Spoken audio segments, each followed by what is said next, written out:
అడవిలో మేనేజర్తో చిక్కుకున్న పార్ట్ 2. ఇప్పటి వరకు ఏం జరిగిందో తెలుసుకోవాలి అనుకుంటే ఇంతకు ముందు వీడియో మీరు తప్పకుండా చూడాల్సిందే. Hello friends, welcome to our Telugu soul stories with deep voice. నేను మీ హనీ బటర్ఫ్లై. ఇక స్టోరీలోకి వెళ్దామా? అలా దిగి లోపలికి నడుస్తూ ఉండగా ఎదురుగా రుద్ర. అతనిని చూసిన వెంటనే నా మనసులో ఏదో తెలియని ఆనందం. ఆఫీస్ స్టార్ట్ అయిన దగ్గర నుండి ఎండ్ అయ్యే వరకు అతనిని ప్రతి క్షణం చూడాలనిపిస్తుంది. అలాంటిది ఎవ్రీ మినిట్ తనని చూసే అవకాశం నాకు వచ్చింది. ఎందుకంటే ఈరోజు తనతో కలిసి ట్రిప్కి వెళ్తున్నా కాబట్టి. అక్కడ ఏం జరుగుతుందో ధైర్యాన్నివ్వు దేవుడా అని దేవునికి దండం పెట్టుకొని అక్కడి నుండి తన కారులో ట్రిప్కి బయలుదేరాము. మేము శ్రీశైలం వెళ్తున్నాము. అక్కడ చిన్న ప్రాజెక్ట్ గురించి వేరొక కంపెనీకి ఎక్స్ప్లెయిన్ చేయాల్సి ఉంది. అయితే ఇప్పుడు ఆ నల్లమల్ల ఫారెస్ట్ మొత్తం దాటుకుని వెళ్ళాలి. అంత పెద్ద అడవిలో ఒంటరిగా రుద్రతో ఏం జరుగుతుందో ఏంటో. తను చూస్తే పీస్ఫుల్గా కార్ డ్రైవ్ చేస్తూ ఉన్నాడు. కనీసం నా వైపు తిరిగి చూడని కూడా చూడడం లేదు. అసలు నేను రావడం తనకి ఇష్టమేనా అన్న టెన్షన్ నాలో పెరిగింది. అలాగే అతని సైలెన్స్ని చూస్తుంటే చాలా రకాల థాట్స్ నా మైండ్లోకి వచ్చేస్తున్నాయి. ఇప్పుడు నేను ఏం చేయాలి అని ఆలోచిస్తూ పడుకుండిపోయా. ఎలా నిద్రపోయానో నాకే తెలీదు. అలా కళ్ళు తెరిచి చూస్తే చుట్టూ చీకటిగా ఉంది. రుద్ర ఇంకా డ్రైవ్ చేస్తూనే ఉన్నాడు.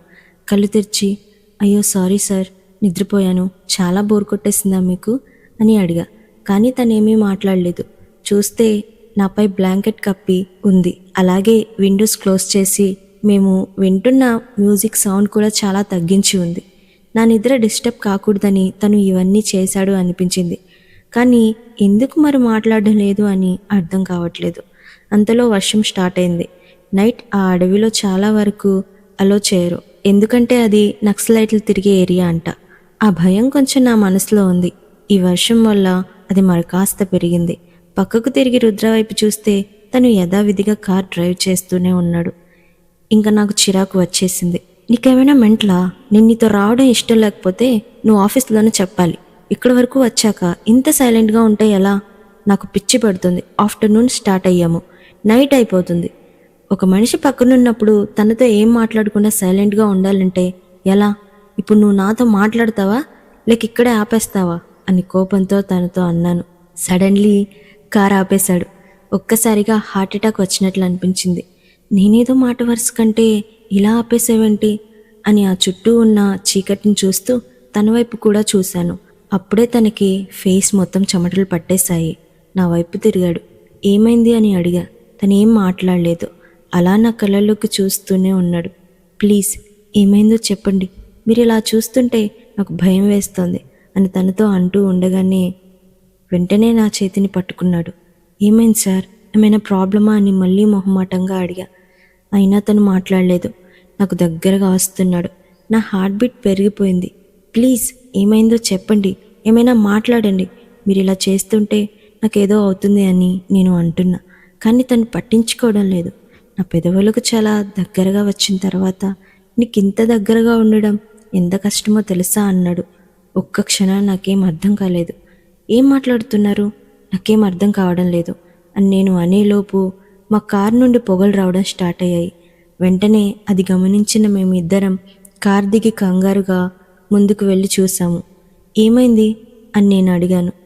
తను నా వైపు చూస్తూ, ఐ థింక్ ఆఫ్టర్నూన్ నుండి ఆపకుండా డ్రైవ్ చేస్తూ వస్తున్నా కదా, సడన్లీ ఆపేశా అండ్ పైనుండి వర్షం, ఏదైనా ప్రాబ్లం అయి ఉండొచ్చు అన్నాడు. అమ్మో అవునా, ఇప్పుడు ఎలా? ఇది అసలే నక్సలైట్లు తిరిగే ఏరియా అంటారు. అంతేకాక అడవిలో పులులు కూడా ఉంటాయి అంటారు.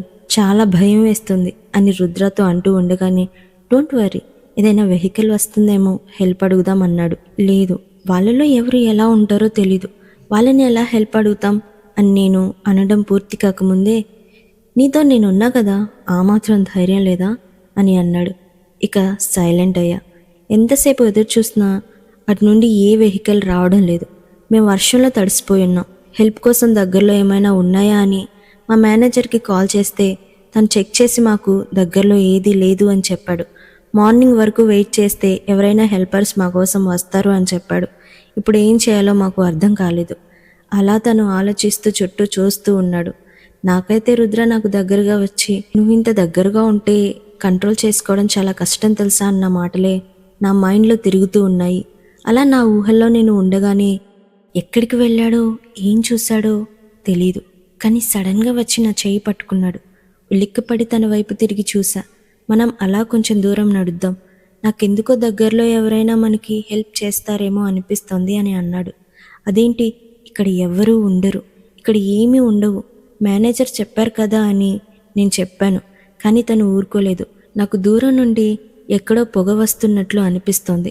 మనం వెళ్తే మనకి అక్కడ హెల్ప్ దొరకవచ్చు, అట్లీస్ట్ మనకి ఈ నైట్ స్టే చేయడానికి షెల్టర్ అయినా దొరకవచ్చు. పదా వెళ్దామని తను నా చెయ్యి పట్టుకున్నాడు. నేనింకా దేని గురించి ఆలోచించే పరిస్థితుల్లో లేను. అలా బ్లైండ్గా తన చెయ్యి పట్టుకొని నడుస్తూ తన వెనకే వెళ్తూ ఉన్నా. ఇక్కడితో ఈ పార్ట్ ముగింపు.